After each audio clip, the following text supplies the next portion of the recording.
Question number 12. Nitin buy an old car at rupees 55,000. He spent rupees 9,000 on its repair and sold it for rupees 72,000. Find his profit or loss percent. देखो यहाँ पर हमें क्या कहा है कि नितिन जो है वो एक कार खरीद के लाया इतने रुपए में और उसको रिपेयर करने में उतने इतने 9,000 रुपीज़ और लगा दिए। मतलब क्या हुआ इसका कि उसको जो टोटल कार जो है वो कितने में पड़ी 55,000 प्लस 9,000, ये हो गई उसकी कॉस्ट प्राइस, और उसने उसको बेचा 72,000 में। तो अब हमें बताना है कि इसको लॉस हुआ है या प्रॉफिट हुआ है और उसका हमें परसेंटेज फाइंड आउट करना है।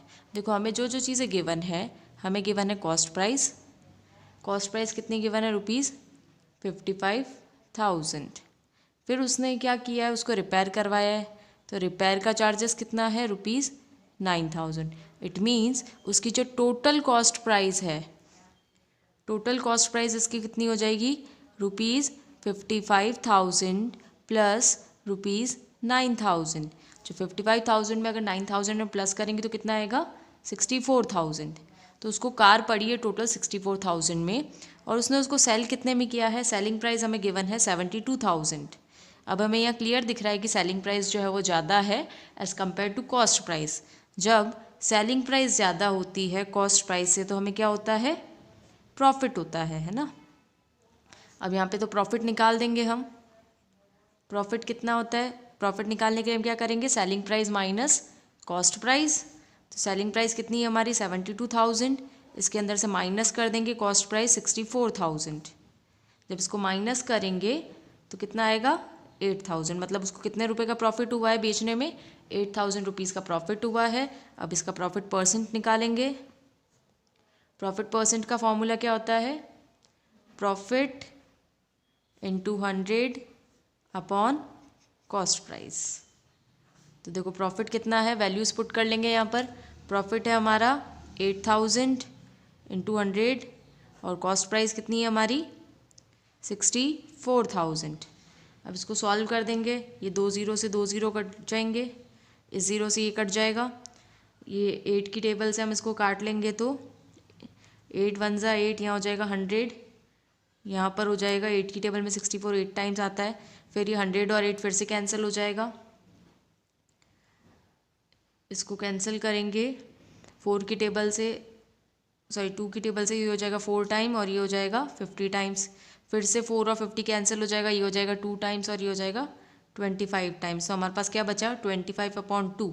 25/2 को जब हम डिवाइड करेंगे तो क्या आएगा 12.5%। मतलब उसको कितना परसेंट प्रॉफिट हुआ है, 12.5% प्रॉफिट हुआ है। Number 13. Rohit buys 15 dozens of pen at rupees 40 per dozen and sold it at 24 per 8 pence. उसने 15 डजन पेन खरीदे हैं और पर डज़न की रेट है 40 रुपीज़। उसने जब उनको बेचा तो 8 पेन्स उसने बेचे हैं 24 रुपीज़ में। सो हमें पता करना है कि उसको प्रॉफिट हो रहा है या लॉस हो रहा है। देखो अगर हम चाहें तो इसको दोनों ही तरह से कैलकुलेट कर सकते हैं, या तो हम पर डज़न प्राइस निकाल दें। कॉस्ट प्राइस तो हमें देखो पर डज़न गिवन है, हम सेलिंग प्राइस भी पर डज़न निकाल सकते हैं, या फिर हम कॉस्ट प्राइस जो है पूरे 15 डजन पेन की निकालें, फिर सेलिंग प्राइस भी 15 डजन पेन की निकालें और फिर सॉल्व करें। ये क्वेश्चन जो है वो दोनों ही तरह से सॉल्व हो सकता है। तो मैं आपको डज़न के हिसाब से ही सॉल्यूशन बता रही हूँ इसका, आप चाहो तो दोनों तरह से भी सॉल्व कर सकते हो। तो cost price of 1 dozen pen, 1 dozen pen की कॉस्ट प्राइस क्या है ₹40। ठीक है, 1 डज़न पेन कितने में आए 40 रुपीज़ में। हमें सोल्ड करने के लिए उसने कितना बोला है कि 24 रुपीज़ में वो 8 पेन सॉल्व कर दिए। इट मीन्स 1 पेन की प्राइस हम फाइंड आउट कर सकते हैं 24 को 8 से डिवाइड करके। तो यहाँ पर हम लिखेंगे सेलिंग प्राइस ऑफ 1 पेन। एक पेन की सेलिंग प्राइस कितनी हो जाएगी ₹24 को हम डिवाइड करेंगे 8 से तो कितना आ जाएगा ₹3। एक पेन कितने में बेचा जाता है 3 रुपीज़ में। तो उसी तरह से हम सेलिंग प्राइस निकाल सकते हैं 1 डज़न पेन की। 1 डज़न में कितने होते हैं 12 होते हैं, तो हम एक पेन की प्राइस को 12 से मल्टीप्लाई कर लेंगे। सो ₹3 × 12। जब 3 को हम 12 से मल्टीप्लाई करेंगे तो कितना आएगा ₹36। अब देखो 1 डज़न पेन खरीदे तो 40 रुपीज़ में, लेकिन बेचे कितने हैं 36 रुपीज़ में। यहाँ पर क्लियरली हमें दिख रहा है कि कॉस्ट प्राइस जो है वो ज़्यादा है सेलिंग प्राइस से। जब कॉस्ट प्राइस ज़्यादा होती है सेलिंग प्राइस से तो क्या होता है, लॉस होता है। अब यहाँ पर हम पता कर देते हैं कि लॉस कितना हो रहा है। तो लॉस के लिए हम क्या करेंगे, कॉस्ट प्राइस में से सेलिंग प्राइस को माइनस कर देंगे। इट मीन्स 40 माइनस 36, 40 माइनस 36 करेंगे तो कितना आएगा, 4 रुपीज़। उसको 4 रुपीज़ का लॉस हुआ है पर डज़न पे। हमें फाइंड आउट करना है लॉस परसेंट। तो लॉस परसेंट का हमारा फॉर्मूला क्या होता है, loss into 100 upon CP। Values put करेंगे, लॉस कितना हो रहा है 4 रुपीज़ का इंटू 100, और कॉस्ट प्राइस हमारी कितनी थी, 1 डज़न पेन की 40 रुपीज़। तो 0 से 0 कैंसिल हो जाएगा, 4 से 4 कैंसिल हो जाएगा, तो कितना बचा 10%। इसका मतलब उसको टोटल कितना लॉस हो रहा है, इसको बेचने में 10% का लॉस हो रहा है इन पेन को सेल करने में। Question number 14, Kavita sold a garden at 20% profit. If Kavita get total profit at rupees 35,000, then find the selling price of the garden. हमें क्या बोला है कि कविता ने एक गार्डन बेचा है और बेचने में उसको 20% प्रॉफिट हुआ है, और प्रॉफिट का जो पैसा है वो कितना है 35,000 रुपीज़ है। हमें फाइंड आउट करनी है इसकी सेलिंग प्राइस। तो देखो हम यहाँ पे क्या करेंगे, अगर हम जब भी प्रॉफिट या लॉस निकालते हैं जनरली वो हम किस पे निकालते हैं, कॉस्ट प्राइस पर निकालते हैं। तो यहाँ पर हम इसकी कॉस्ट प्राइस को मान लेंगे, late the cost price B rupees x rupees मान लेते हैं कॉस्ट प्राइस को। तो जो प्रॉफिट परसेंट हमें गिवन है, प्रॉफिट परसेंट कितना गिवन है हमें, प्रॉफिट परसेंट हमें गिवन है 20%, जो कि 20% कितना है 35,000 है ना। तो 35,000 कितना हुआ इस कॉस्ट प्राइस का 20%, इट मीन्स 20% ऑफ एक्स, यही होगा ना 20% ऑफ एक्स। तो अब यहाँ हम एक्स फाइंड आउट कर सकते हैं, एक्स को एक तरफ रख लेंगे और बाकी चीज़ों को उस तरफ ले जाएंगे, तो ये उधर जाके उल्टा हो जाएगा। तो क्या हो जाएगा 35,000, ये इधर डिवाइड में है तो इधर ऊपर आके क्या हो जाएगा, इधर मल्टीप्लाई हो जाएगा, और 20 मल्टीप्लाई में तो उधर जाके डिवाइड हो जाएगा। 0 से 0 कैंसिल, 2 से ही कैंसिल हो जाएगा, 2 1 ज़ा 2 एंड 2 5 ज़ा 10। फिर 35,000 को जब हम 5 से मल्टीप्लाई करेंगे तो हमें कितना मिलेगा 1,75,000। ये है हमारी क्या चीज़ निकली है, ये हमारी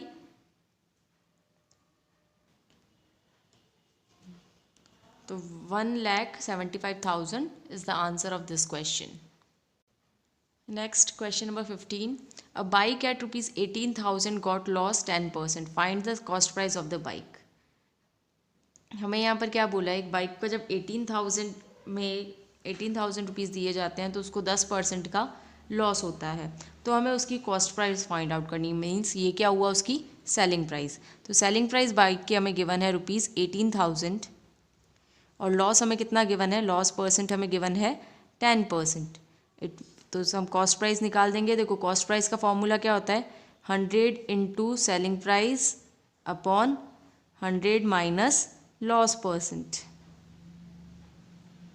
तो इसको फॉर्मूला में वैल्यूज़ रख देंगे, तो ये जगह 100, सेलिंग प्राइस हमारी कितनी है 18,000 अपॉन 100 में से हम जो लॉस परसेंट है वो माइनस कर देंगे, मतलब 100 माइनस 10। तो 100 माइनस 10 करेंगे तो कितना आ जाएगा 90, और ऊपर है हमारा 100 इंटू 18,000। अब इसको सॉल्व करोगे, ये 0 से ये 0 कैंसिल हो गया, 9 1 ज़ा 9, 9 2 ज़ा 18, और ये 2 0 आ जाएंगे। फिर इसको 100 इंटू 200 जब हम करेंगे तो कितना आएगा 20,000। तो ये जो 20,000 है ये क्या है, इस बाइक की कॉस्ट प्राइस। उसने बाइक को ख़रीदा था 20,000 में लेकिन बेचा 18,000 में, तो उसको 10% का लॉस हुआ है। Question number 16, a book seller buys a book at ₹30 and sells it at ₹33। देखो उसने क्या किया, बुक सेलर ने बुक खरीदी तो कितने में, कॉस्ट प्राइस है उसकी 30 और उसको सेल किया है 33 रुपीज़ में। तो यहाँ पे सेलिंग प्राइस ज़्यादा है कॉस्ट प्राइस से, इट मीन्स उसको प्रॉफिट हुआ है। ओके नेक्स्ट देखो, अनादर बुक सेलर, एक और दूसरा बुक सेलर है, उसने खरीदी है बुक 50 रुपीज़ में और बेच दी है 54 रुपीज़ में। यहाँ पर भी जो सेलिंग प्राइस है वो कॉस्ट प्राइस से ज़्यादा है, इट मीन्स यहाँ पर भी उसको प्रॉफिट हुआ है। तो हमें फाइंड आउट करना है कि दोनों बुक सेलर का मिलाकर कितना प्रॉफिट हुआ है। देखो एक एक बुक सेलर का निकालेंगे। सबसे पहले हम फर्स्ट बुक सेलर का निकालते हैं। फर्स्ट बुक सेलर का अगर हम देखें तो प्रॉफिट निकालने के लिए हम क्या करते हैं, प्रॉफिट निकालने के लिए हम क्या करते हैं, सेलिंग प्राइस में से कॉस्ट प्राइस को माइनस कर देते हैं। फर्स्ट बुक सेलर का निकाल रहे हैं हम, तो profit equals to selling price minus cost price. यहाँ पर ये नहीं आएगा, यहाँ कॉमा लगाना है ना। Selling price minus cost price, तो इसकी सेलिंग प्राइस कितनी थी 33, में से हम 30 को माइनस कर देंगे तो हमारे पास कितना बचेगा ₹3। ये हो गया फर्स्ट बुक सेलर का प्रॉफिट। अब हम सेकंड बुक सेलर का निकालेंगे प्रॉफिट ऐसे ही। सेकंड बुक सेलर, इसका प्रॉफिट निकालेंगे तो इसकी सेलिंग प्राइस कितनी थी ₹54 और कॉस्ट प्राइस कितनी है 50। इस 54 में से 50 माइनस कर देंगे तो बचेगा ₹4। अब फर्स्ट बुक सेलर को तो प्रॉफिट हुआ है ₹3 का और सेकंड बुक सेलर को प्रॉफिट हुआ है ₹4 का, है ना। हमें क्या फाइंड आउट करना है, total profit. So total profit is equals to ₹3 + 4। 3 में 4 प्लस करेंगे तो कितना होगा 7। इट मीन्स दोनों बुक सेलर का मिलाकर ₹7 का प्रॉफिट हुआ है। Question number 17, if the selling price of 16 apples is equals to the cost price of 15 apples, find the gain और लॉस परसेंट। यहाँ पर हमें क्या गिवन है कि 15 एप्पल का जो कॉस्ट प्राइस है, जितने रुपए में हम 15 एप्पल को खरीदते हैं, उसने बेची कितने रुपए में है, 16 एप्पल्स को बेचने में उतने ही पैसे मिलते हैं। मतलब कॉस्ट प्राइस जो है 15 एप्पल की, वो सेलिंग प्राइस जो है 16 एप्पल की उसके इक्वल है। अब इसको सॉल्व करने के लिए हम क्या करेंगे, हम कॉस्ट प्राइस जो है उसको अज्यूम कर देंगे। जैसे कि हम मान लेते हैं कि let the cost price of each apple, हर एक एप्पल कितने की आती है, हम जब खरीद के लाते हैं उसको, तो हर एक एप्पल की जो प्राइस होती है वो है ₹1। ₹1 में एक एप्पल खरीद के लाते हैं हम, ठीक है। तो उस अकॉर्डिंग हमें कॉस्ट प्राइस कितनी एप्पल्स की गिवन है 15 की। तो 15 एप्पल की कॉस्ट प्राइस क्या हो जाएगी, कॉस्ट प्राइस ऑफ 15 एप्पल्स, एक एप्पल ₹1 की आती है तो 15 एप्पल्स कितने की आएगी, ₹15 की आएगी। फिर हमें क्या गिवन है, अकॉर्डिंग टू क्वेश्चन, हमें क्या गिवन है, देखो फर्स्ट स्टेटमेंट में 15 एप्पल की जो कॉस्ट प्राइस है, मतलब ₹15 जो है, वो किसके इक्वल है, 16 एप्पल की सेलिंग प्राइस की। तो हम यहाँ पर लिख लेंगे selling price of 16 apples is equals to cost price of 15 apples. यहाँ तक बात समझ आ गई। इसका मतलब क्या हुआ कि 16 एप्पल का सेलिंग प्राइस कितना होगा, हमारा 15 एप्पल के कॉस्ट प्राइस के बराबर, और वो कितना था ₹15। ओके, अब यहाँ पे 16 एप्पल की है तो हम एक एप्पल की निकाल सकते हैं, selling price of 1 Apple. 1 Apple की सेलिंग प्राइस कितनी होगी, 15 को हम डिवाइड कर देंगे 16 से, तो हमें मिल जाएगी 1 एप्पल की प्राइस। ये चीज़ आप यूनिटरी मेथड के अंदर ऑलरेडी सीख चुके हो। अब हमें क्लियरली दिख रहा है, देखो कॉस्ट प्राइस क्या है, एक एप्पल की ₹1 है और सेलिंग प्राइस कितनी है 15/16। इट मीन्स क्या हुआ, सेलिंग प्राइस जो है वो कम है as compare to cost price से। तो यहाँ पर हमें क्लियरली दिख रहा है सेलिंग प्राइस जो है वो कम है कॉस्ट प्राइस से। तो अब लॉस निकाल होगा, मतलब तो लॉस हम निकाल देते हैं। लॉस क्या होता है, CP माइनस SP। हमारा CP कितना है 1 और SP कितना है 15/16। इसको जब सॉल्व करेंगे तो कितना आएगा, इसको जब सॉल्व करेंगे तो आएगा 1/16। मतलब कितने रुपीज़ का लॉस हुआ है, 1/16 का लॉस हुआ है। अब इसको हमें परसेंट निकालना है। तो लॉस परसेंट का फॉर्मूला क्या होता है, लॉस इंटू 100/CP। लॉस कितना हुआ है 1/16 इंटू 100 और अपॉन में कितना आ जाएगा 1। इसको सॉल्व करेंगे तो इसको सॉल्व करने पे हमारा आंसर आएगा 6.25%। मतलब उसको टोटल कितने परसेंट का लॉस हुआ है, 6.25% का लॉस हुआ है। Question number 18, Nidhi bought 2 pens for ₹30 and ₹50 respectively. She sold the first pen at a profit of 10% and the other pen at a loss of 10%. Find her profit और loss percent. देखो निधि 2 pen लाई है, पहला pen वो लाई है ₹30 में, जिसको उसने बेचा है 10% प्रॉफिट पर। दूसरा पेन वो लाई है 20 रुपीज़ में और उसको उसने बेचा है 10% लॉस पर। हमें उसका टोटल प्रॉफिट या लॉस परसेंट बताना है। तो देखो सब अलग अलग केस लेके करते हैं। सबसे पहले हम फर्स्ट पेन का केस अगर देखें तो फर्स्ट पेन के लिए हमारी कॉस्ट प्राइस क्या थी ₹30 और उसको प्रॉफिट हुआ था इसको बेचने में कितना 10% का। तो प्रॉफिट कितना है उसका 10% ऑफ CP, क्योंकि प्रॉफिट और लॉस हम हमेशा कॉस्ट प्राइस पर कैलकुलेट करते हैं। तो ये क्या हो जाएगा 10% मीन्स 10/100 और कॉस्ट प्राइस हमारी 30।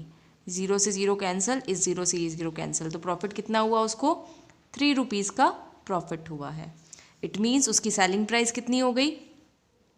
सेलिंग प्राइस यहाँ पर क्या होती है cost price plus profit.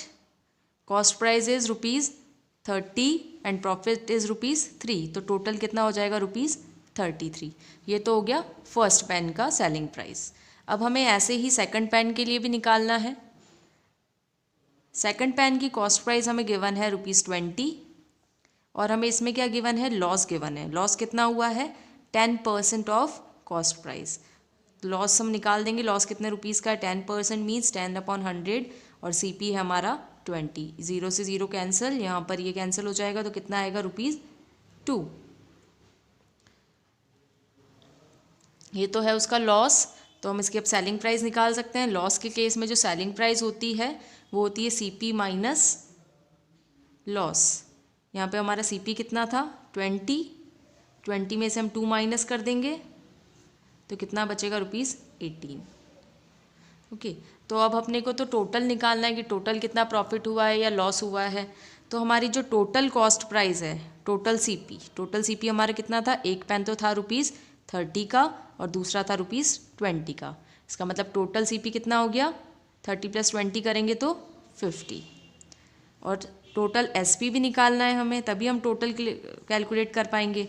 Total selling price कितना है देखो, फर्स्ट पेन का जो सेलिंग प्राइस निकला था वो हमारे निकला है 33 और सेकंड पेन का जो सेलिंग प्राइस है वो है ₹18। 33 में जब 18 प्लस करेंगे तो कितना आएगा ₹51। अब देखो हमारी जो कॉस्ट प्राइस है वो है 50 और सेलिंग प्राइस है वो है 51। सेलिंग प्राइस ज़्यादा है कॉस्ट प्राइस से। इट मीन्स यहाँ पर क्या होगा प्रॉफिट होगा। Selling price is greater than cost price तो क्या होता है प्रॉफिट होता है। हमें प्रॉफिट परसेंट निकालने के लिए बोला है तो प्रॉफिट परसेंट निकाल देंगे हम।